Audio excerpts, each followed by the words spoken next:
I often get asked, Josh, when is the best time to add new products to my product catalog assortment?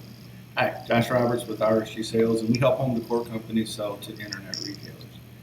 So when you're talking about new products, ultimately you should always be thinking about and planning for new products because they can be the lifeblood of your business. But before we get into what are some good strategies in implementing new products, two things to cover. Number one, the 80-20 rule in inventory management. You have to stay in stock on the 20% of your catalog that does 80% of your business, because without that, your infrastructure and your core business is soft. Number two, if you sell to multiple internet retailers, you need to have enough inventory to be able to fulfill all of the orders from all accounts. Once that's achieved, now you're in a good place to take a really good aggressive approach to new product management. So what are the best practices? Well, the first thing I would suggest is putting in a cadence. In other words, it's not a good idea to do one here, two there, three there, and all over the place. You should have a system.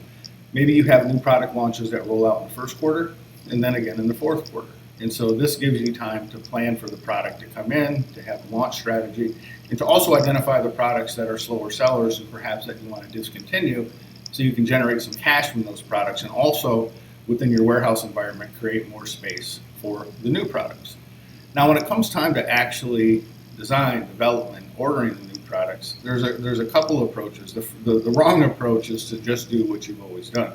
I see this a lot of times. If you look at a product catalog, there's so much redundancy. And then all you're doing is ultimately cannibalizing yourself, and you're not growing your sales or gaining market share.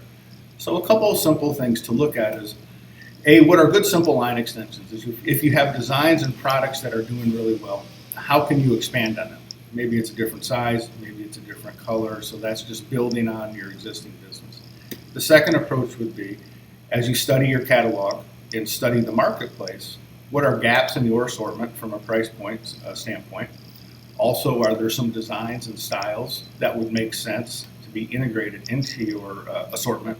And then do you see things in the category that aren't there that perhaps you could develop an opportunity for yourself, a niche, to gain more market share and add value? So when you do these things, when you're in stock on your best sellers, when you're fulfilling orders to all of your accounts, and when you are purposeful and you have a focused approach, a cadence, 2 launches a year, maybe it's just 1 launch a year, then you're really putting yourself into a good position to get good impact out of these new products, which ultimately, when you bring in new products, you want them to drive incremental growth. So doing it the right way, you will have great success.